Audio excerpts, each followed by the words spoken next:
Clémentine Delay, 1865-1939. Clémentine est une petite fille très costaude. Voilà qui est bien commode pour donner un coup de main à ses parents fermiers vosgiens. Mais à l'adolescence, Clémentine découvre qu'elle a comme un truc en plus. Et elle décide alors de se raser le visage. Quelque temps plus tard, elle a le coup de foudre pour Joseph le boulanger. L'amour est réciproque, ils se disent oui. Les clients sont très intrigués par la nouvelle boulangère. Mais Joseph est la proie de terribles rhumatismes, et Clémentine ne peut se résoudre à le voir souffrir plus longtemps. Les Delay se reconvertissent alors, et ils ouvrent un bar. Joseph tient les comptes, tandis que sa femme s'occupe du service, et à l'occasion de la sécurité. Dans son bar comme partout, Clémentine fascine. Un jour, alors qu'elle visite une foire, Clémentine se fait interpeller par une femme à barbe. Cette rencontre va totalement chambouler sa vie. Clémentine prend alors une décision. Elle ne se rasera plus jamais.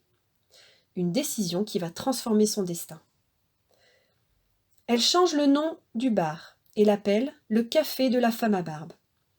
La foule se bouscule désormais au portillon pour être servie par la célébrité des Vosges. Rapidement submergée par sa renommée, Clémentine commence à vendre des photos d'elle, avec beaucoup de succès. Pour ces photos, elle obtient même l'autorisation de s'habiller en homme, ce qui est formellement interdit pour les femmes à cette époque. Clémentine devient une véritable vedette, bien au-delà des frontières des Vosges. Durant la Première Guerre mondiale, elle devient la mascotte des poilus, qui s'échangent ses cartes postales. Les Delay adoptent une petite orpheline de guerre, Fernande. Un jour, un directeur de foire rend visite à Clémentine et lui propose une somme d'argent colossale pour rejoindre son cirque. Mais Clémentine refuse.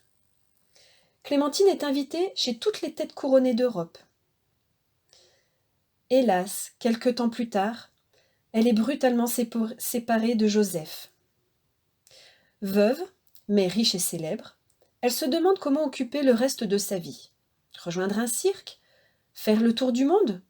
Après tout, elle n'a que 63 ans, elle a toute la vie devant elle.